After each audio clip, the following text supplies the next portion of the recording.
మొట్టమొదట రెండో దశ పోలింగ్ కూడా అయిపోయిన తర్వాత మీరు ఇచ్చినటువంటి ఫిగర్స్లో this doesn't include third gender అన్నారు. నాకు ఒక్క విషయం చెప్పండి, మీరు థర్డ్ జెండర్కి వేరే క్యూ పెట్టారా, వేరే బూతులు పెట్టారా? లేదుగా. సో మీరు మనందరం కలిసి ఓటేస్తే ఇందులో పవన్ లేకుండా పెట్టాను అని ఎలా అనగలడండి ఎవడైనా? అనగలడా? సో థర్డ్ జెండర్ లేకుండా ఎలా కౌంట్ చేసావు నువ్వు? అసలు ఇది ఇది ఇది ఏ ప్రజాస్వామ్యంలోనైనా దీన్ని ఒప్పుకుంటారు. నేను ఎవరు లాభపడ్డారు, ఎవరు నెగ్గారు అనేది అసలు వెళ్ళలేదు. అంటే ప్రభాకర్ గారు, గత ఏడాది జరిగిన ఆంధ్రప్రదేశ్ ఎన్నికల్లో కూడా ఇటువంటి ఆరోపణలే చాలా వచ్చాయి. అంటే ఓట్ల చోరీ జరిగింది, ఓట్ల టోటల్ నెంబర్ ఆఫ్ ఓట్స్, అదేవిధంగా వీవీప్యాడ్ల మీద కూడా చాలా ఆరోపణలు వచ్చాయి. మీరు దాని మీద మీ విశ్లేషణ ఏంటి? అది గమనించారా మీరు? గమనించారండి. ఇప్పుడు మీరు చూడండి, 2024 లోక్సభ ఎన్నికల్లో ముందు మీకు ఓవరాల్గా దేశవ్యాప్తంగా ఉన్నటువంటి ఒక చిత్రాన్ని మీకు టూకీగా చెప్తాను. తర్వాత మన రాష్ట్రం గురించి, మన పొరుగు రాష్ట్రం తెలంగాణ గురించి, ఆ పొరుగు రాష్ట్రం తమిళనాడు గురించి, ఇటువైపు పొరుగు రాష్ట్రం కర్ణాటక గురించి, కేరళ గురించి కూడా చెప్తాను. కొంచెం ఓపిక ఇవ్వనండి, ఎందుకంటే ఇది సెన్సేషనల్గా మాట్లాడుకోవాల్సిన విషయాలు కావు. కొంచెం గంభీరంగా నిదానంగా మాట్లాడుకోవాల్సినటువంటివి. మేము ఒక బృందంగా ఏర్పడి, ఓట్ ఫర్ డెమోక్రసీ అనే బృందంగా ఏర్పడి ఎలక్షన్ కమిషన్ ఇచ్చినటువంటి గణాంకాల ఆధారంగా ఒక నివేదిక తయారు చేసామండి. ఆ నివేదికలో ఏం తేలింది? మేము ఒక రకంగా చేసాము, association for democratic reforms ADR వాళ్ళు ఒకటి చేశారు. అది కూడా చెప్తాను మీకు సమయం ఉంటే, టూకీగా చెప్తాను. మేము చేసినటువంటి విశ్లేషణలు, వాళ్ళు ఇచ్చినటువంటి ఫిగర్స్, వాళ్ళ వెబ్సైట్లో ఉన్నటువంటి ఫిగర్స్, పోలింగ్ అయిపోయిన తర్వాత ప్రిలిమినరీగా ఒక ఫిగర్ అనౌన్స్ చేస్తారండి, తర్వాత ఫైనల్ ఫిగర్ అనౌన్స్ చేస్తారండి. ఈ రెండింటికి మధ్య వ్యత్యాసం పవన్ గారు దేశవ్యాప్తంగా 5 కోట్ల ఓట్లండి. 5 crore ఓట్స్ సమానంగా 543 నియోజకవర్గాల్లో అలా పంచినవి కాదండి. 79 నియోజకవర్గాల్లో 15 రాష్ట్రాల్లో టార్గెట్ చేసి ఈ 5 కోట్ల ఓట్లని సర్దారండి. అంటే 79 నియోజకవర్గాలు దేశవ్యాప్తంగా లోక్సభ స్థానాలు చేతులు మారాయండి. ఆ లెక్కను చూస్తే ఇవాళ ఎన్డీఏ 293 స్థానాల్లో ఉందండి.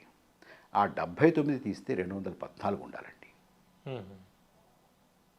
293లో ఉంది, 79 అందులోంచి తీసేస్తే 214లో ఎన్డీఏ ఉండాలండి. ప్రతిపక్షం 234లో ఉందండి. ఇవాళ 79 కనుక జోడిస్తే 313లో ప్రతిపక్షం ఉండాలండి. ఇది లెక్క. అందులో టీడీపీ ఎంత పాత్ర? ఏమండి, ఇది దేశవ్యాప్తంగా 15 రాష్ట్రాల్లో 5 కోట్ల ఓట్లు సర్దితే వచ్చినటువంటి తేలినటువంటిది. నేను మీకు ఆంధ్రప్రదేశ్ గురించి ముందు చెప్తే మీకు మిగతా వాటి మీద ఇంట్రెస్ట్ ఉండదు. అంచేత ముందు నేను మిగతా రాష్ట్రాలకు చెప్పి ఆఖరిలో ఆంధ్రప్రదేశ్కి వస్తాను. మీరు అలాగే చేస్తుంటారు, మీరు న్యూస్లో కానీ ఇంకోట్లో కానీ. కేరళలోనండి ప్రిలిమినరీ ఓటింగ్ ఫిగర్కి ఫైనల్గా వాళ్ళు చెప్పినటువంటి ఓటింగ్ ఫిగర్కి 6.17% ఓట్లు తేడా ఉన్నాయండి. దానివల్ల త్రిశూర్ ఎన్డీఏ చేతిలోకి వెళ్ళిందండి. 1. 2, కర్ణాటకలో ఈ ప్రిలిమినరీకి ఫైనల్ ఫిగర్కి తేడా 4.08% అండి.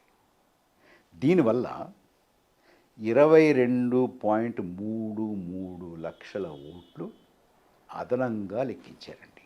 ఇది 6 సీట్ల ప్రభావం చూపించిందండి. 6 సీట్ల మీద బెంగళూరు సెంట్రల్, అది పెద్ద న్యూస్లో కూడా ఉందా మధ్య, హవేరి, చిత్రగూడ, బాలాకోట్, కోలార్, బిజాపూర్. ఇక తమిళనాడులో సీటు దొరకలేదు, కానీ గ్యాప్ ఇది ప్రిలిమినరీకి ఫైనల్కి 7.53, పుదుచ్చేరిలో 5.65. దానివల్ల ఏమైంది, అంతకుముందు ఎన్డీఏకి ఉన్నటువంటి ఓటు శాతం ఇదే గ్యాప్ సరిగ్గా పెరిగిందండి. Right right okay. ఓకే, అంటే మాది అక్కడ పెరుగుతోంది అని చూపించుకోగలిగారు, అలా వచ్చింది. ఇక మన పొరుగు రాష్ట్రం తెలంగాణ. తెలంగాణలో గ్యాప్ 4.28%, అంటే 14,22,000 ఓట్లు తేడా వచ్చిందండి. అంటే మొత్తం రాష్ట్రంలో నియోజకవర్గానికి 86,637 వచ్చాయండి. అది 3 స్థానాల్లో చాలా ప్రత్యక్షమైన ప్రభావం చూపించింది. అంటే రిజల్ట్ మార్చేసిందా? రిజల్ట్ మార్చిందండి. మహబూబ్ నగర్, మెదక్, సికింద్రాబాద్. ఓకే, ఇక మన ఆంధ్రప్రదేశ్ వద్దాం. నేను ఇవన్నీ చెప్పాను, మీరు వింటానని చెప్పాను, ఇది చెప్తే అది వినరు మీరు. మనకి అస్సలు ఎక్స్ట్రాడినరీ గ్యాప్ అండి, 12.54%. ప్రిలిమినరీకి ఫైనల్కి 12.54% comes to 49 lakh votes throughout the state. అంటే నియోజకవర్గానికి 1,96,000 ఓట్లు. ఇవి 7 సీట్లు చేతులు మారాయండి దీనివల్ల. ఏ సీట్లు అవి? ఒంగోలు, కర్నూలు, నంద్యాల, హిందూపూర్, అనంతపూర్, నర్సరావుపేట, ఏలూరు. అంటే ఇది జరగకపోతే అక్కడ ఓడిపోయేవాళ్ళు అంతే కదా. ఇప్పుడు నేను చెప్పిన రాష్ట్రాలన్నీ కూడా ఇది జరగకపోతే అనుమానాస్పదం. అంటే ఇది అంటే మామూలుగా కూడా నెగ్గేవారేమో, కానీ ఇది జరిగింది అని చెప్తున్నాను నేను. అంటే ఇప్పుడు మీరు చెప్పారు ఆంధ్రప్రదేశ్ విషయం చెప్పారు, తెలంగాణ విషయంలో చెప్పారు.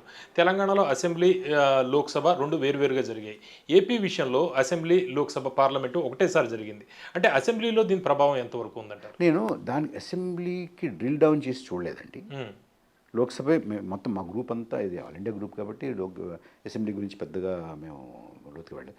బట్ అంటే మీకు ఇది జరిగింది అని అంటే 99.9% అది కూడా జరిగి ఉంటుంది అనే అనుకోవచ్చుగా.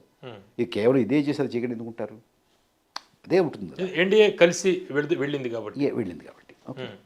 సో మీకు అంటే ఇప్పుడు పాయింట్ ఏంటంటే, ఏమండి మీరు అన్నీ 7 అంటున్నారు, 7 అంటే 49 తీసేసిన అదే ఉంటుంది. పాయింట్ అది కాదు. అందుకే నేను మొట్టమొదటి చెప్పాను మీకు, గెలుపు ఓటములు కాసేపు పక్కన పెట్టండి, ఇది సమంజసమా అదే అడగండి. అంతే నేను అడిగేది అదే. నేను నాకు కావలసినటువంటి వాళ్ళు ఇలా నెగ్గినా ఊరుకోను, కేవలం నాకు కావలసినటువంటి వాళ్ళు నెగ్గలేదు కాబట్టి అంటున్నాను అనుకోకండి, నాకు ఇష్టమైన వాళ్ళు నెగ్గలేదు కాబట్టి అంటున్నాను అనుకోకండి. అసలు కాసేపు ఫలితం పక్కన పెడదాం. ఇది ఆమోదయోగ్యమా? ప్రజాస్వామ్యంలో మీకు ప్రజలకి ఇది ఆమోదయోగ్యమా? ఒకటి. తర్వాత ఇంకోటి చాలా ముఖ్యమైనటువంటిది ఇందులో, మామూలుగా పవన్ గారు మీకు పోలింగ్ అయిపోయిన తర్వాత ఇంత అయ్యింది అని ఆ సాయంత్రం 8 గంటలకు 9 గంటలకు ఒక ఫిగర్ ఇస్తారు. తర్వాత ఇంకా సమాచారం వస్తుంటుంది. అంచేత లేట్ నైట్ 11:30కో 12కో ఫైనల్గా ఇంత అయింది అంటారు. అవునా? అవును. వేరు వేరు ఫిగర్స్ వస్తుంటాయి మనకి. ఈవినింగ్ ఒకటి వస్తుంది, నైట్ వేరే వస్తుంది, మధ్యలో ఇంకోటి ఏదో అనుకుంటారు. బట్ ఓకే, ఫైనల్ ఫిగర్ ఆ రోజు ఆ మర్నాడుకో ఫైనల్ ఫిగర్ వచ్చేయాలి కదా. అవును. మీకు గుర్తుందో లేదు, 2024 లోక్సభ ఎన్నికల్లో ఫస్ట్ ఫేజ్ పోలింగ్ తర్వాత ఒక ప్రిలిమినరీ ఫిగర్ ఇచ్చి ఫైనల్ ఫిగర్ ఎప్పుడు ఇచ్చేది గుర్తుందా మీకు? 11 రోజుల తర్వాత ఇచ్చారు, 11 days. ఈ మధ్యలో ఏం జరుగుతుంది? ఏం జరిగింది తెలియదు. మరి చెప్పండి, ఏం జరిగింది మీరే చెప్పాలి. Why did you take 11 days? Digital India కదా ఇది, విశ్వగురువు కదా. తర్వాత ఇప్పుడు పూర్వకాలం అండి, మా చిన్నప్పుడు ఏదన్నా నియోజకవర్గంలో ఒక గ్రామానికి, మా నాన్నగారు ఎన్నికల్లో పోటీ చేశారు, మా అమ్మ ఎన్నికల్లో పోటీ చేసింది, మాకు అందరికి చిన్నప్పటి తెలుసు. ఒక ఊరు వెళ్ళాలంటే రోడ్లు సరిగ్గా ఉండేవి కాదు, వెళ్ళి 2 ఎడ్ల బండి మీద వెళ్ళి కాలువల్లో దిగి వెళ్ళి అక్కడ ఉండి, అంటే ఆ 4-5 గ్రామాలు అక్కడ ఉన్నటువంటి ప్రచారం పూర్తి చేసుకుని రాత్రి ఎక్కడో పడుకుని మర్నాడు రావాల్సింది, కానీ ఏ రోజుకి ఆ రోజు వెళ్ళి వచ్చేసేటువంటి సౌకర్యం ఉండేది కాదు. అలాంటిది పోలింగ్ బాక్సులు కూడా మెడలోతు నీళ్ళల్లో ఇలా పైన పెట్టుకుని తీసుకెళ్ళి పెట్టేవాళ్ళు. ఇప్పుడు అలా ఎక్కడా లేదుగా. తర్వాత మీరు ఎక్కడున్నా కూడా ఇంటర్నెట్ తోటి, యాప్ తోటి మీరు ఎంత పోలైందని చెప్పేచ్చు కదా. ఇది ఎలక్ట్రానికే కదా ఇది. ఇప్పుడు ఒక్కటే చెప్పండి నాకు, మీరు బ్యాంకుకి వెళ్ళి 100 రూపాయలు డిపాజిట్ చేస్తారండి, మీకు 14 రోజుల తర్వాత మీ అప్డేట్ అయితే ఊరుకుంటారండి? అవును. ఊరుకుంటారా? అంటే మీరు ఇంతగా చదువుతున్న వాటిలో ఎన్డీఏ అధికారంలో ఉన్న రాష్ట్రాల్లోనే ఇది జరిగిందా, లేకపోతే ఇతర రాష్ట్రాల్లో కూడా జరిగిందా? అది పక్కన పెడదామండి. ఏ రాష్ట్రంలో జరిగింది, ఎవరికి లాభం జరిగింది కాసేపు పక్కన పెట్టండి. ఇది ఆమోదయోగ్యమా అని అడుగుతున్నాను నేను. కాదు కదా.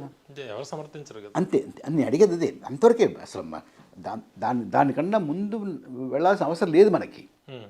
ఇప్పుడు వీళ్ళకి జరిగిందా, దీనివల్ల వీళ్ళు నెగ్గారా వాళ్ళు నెగ్గారా పక్కన పెడదాం కాసేపు. పౌరుడిగా నా ప్రశ్న ఒకటే, ఇది ఆమోదయోగ్యమా? ఒకటి, 12.54% తేడా అనేది ప్రిలిమినరీకి ఫైనల్కి ఆమోదయోగ్యమా? ఫస్ట్ ఫేజు ఎన్నికలు అయిన తర్వాత, పోలింగ్ అయిన తర్వాత 11 రోజులకు కానీ మీరు ఫైనల్ ఫిగర్ చెప్పకుండా ఉండడం ఆమోదయోగ్యమా? సెకండ్ ఫేజు 4 రోజుల వరకు చెప్పకపోవడం ఆమోదయోగ్యమా? Third, fourth, fifth, sixth, seventh 4 రోజులు 5 రోజులు 4 రోజులు 5 రోజులు తీసుకోవడం ఆమోదయోగ్యమా? ఎంతకన్నా విచిత్రమైన విషయం చెప్తాను మీకు. మనకి జూన్ 1వ తారీఖు 7th ఫేజ్ పోలింగ్ అయిందండి, అయింది కదా.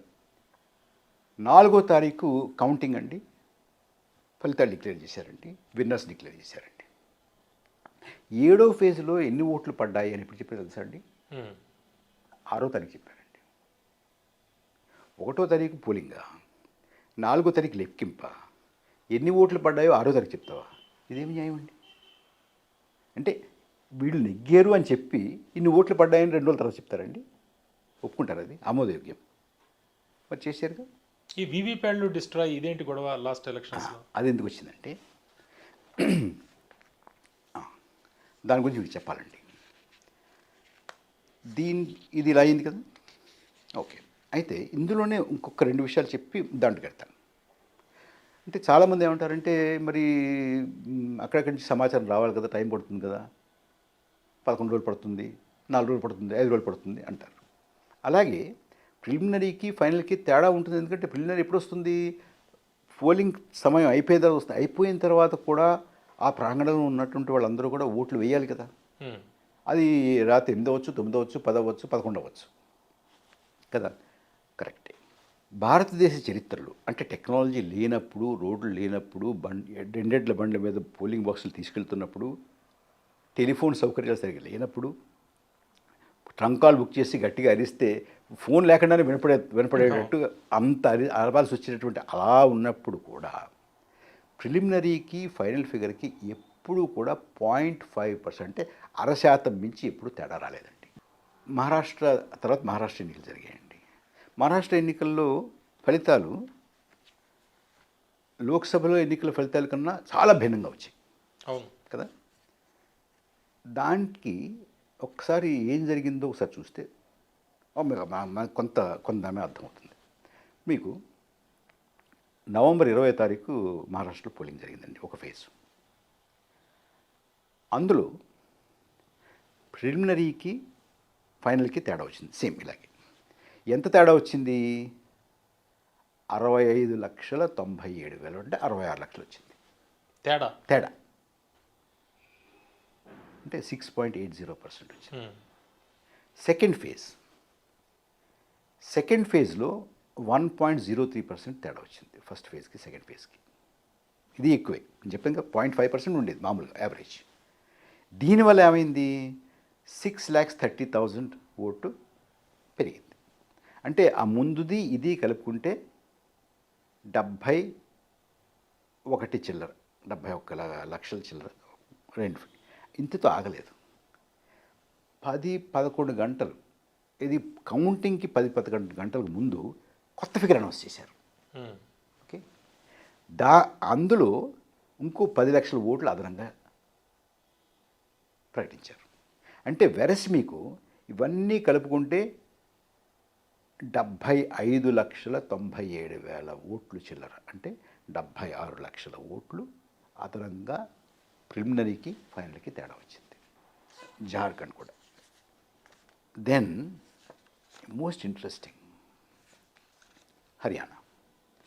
మీరు ఇందాక అడిగారే వీవీప్యాట్లు తర్వాత, దానికి వచ్చే ముందు మీకు హర్యానా చెప్పాలి, ఎందుకంటే అది హర్యానా ఎన్నికల తర్వాత వచ్చినటువంటి పరిణామం. రైట్ రైట్ ఓకే ఓకే, ఇది కొంచెం ఓపిక ఇవ్వనండి. హర్యానాలో 10 జిల్లాల్లో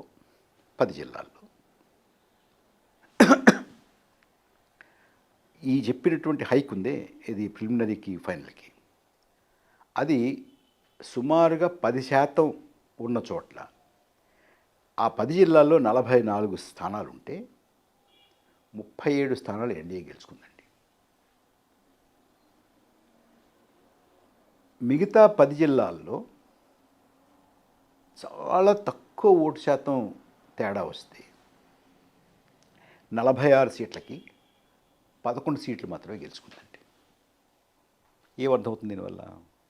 ఏమర్థమవుతుందంటే ప్రిలిమినరీకి ఫైనల్కి ఎక్కువ తేడా ఉంటే ఒక పార్టీకి లాభిస్తుంది, ప్రిలిమినరీకి ఫైనల్కి తక్కువ తేడా ఉంటే ఆ పార్టీ నష్టపోతుంది.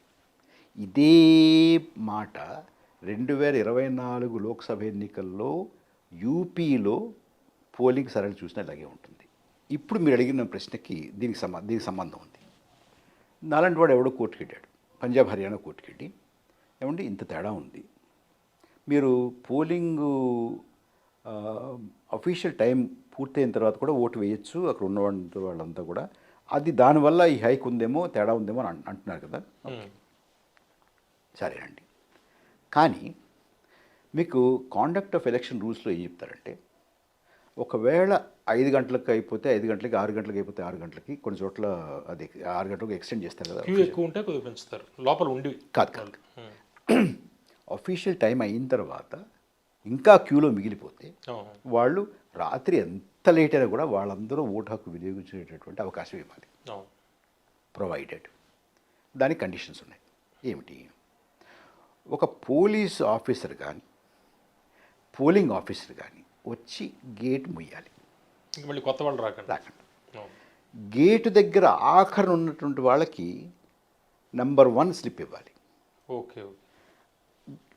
బూత్కి దగ్గరగా అతి సమీపంలో ఉన్నటువంటి వాళ్ళకి లాస్ట్ నెంబర్ స్లిప్ ఇవ్వాలి.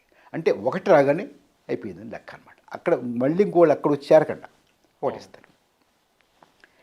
ఈ వచ్చి ఓటేసిన తర్వాత ఆ స్లిప్ చూపించి ఓటేయాలి. ఆ స్లిప్పులన్నీ కూడా జాగ్రత్త పెట్టాలి. తర్వాత ఇలా క్యూలో నుంచుని వాళ్ళు స్లిప్పులు పంచిపెట్టడం, స్లిప్పులు తీసుకుని వాళ్ళు క్యూలో నుంచోవడం, వీళ్ళందరినీ వీడియో తీయాలి.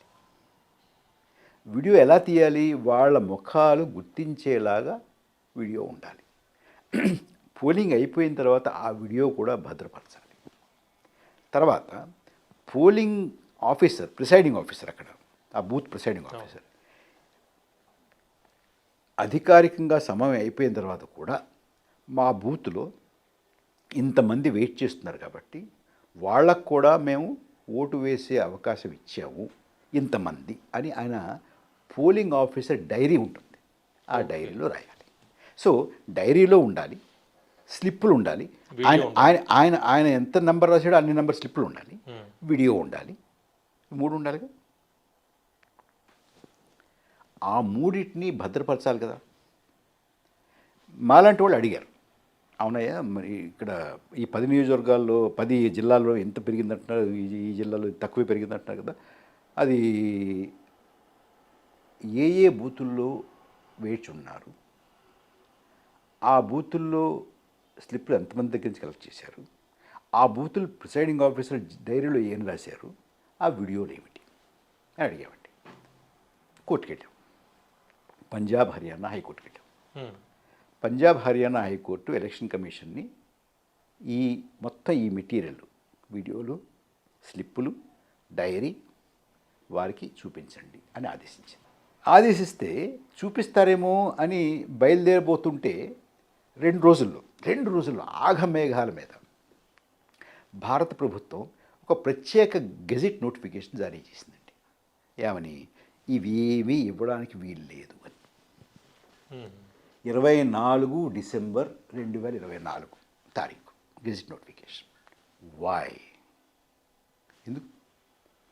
మీరు అంత నిక్కచ్చిగా ఉండుంటే ఇదిగోనయ్యా ఇంతమంది వెయిట్ చేశారు, డైరీలో ఇంత రాశారు అని చూపించేయచ్చుగా.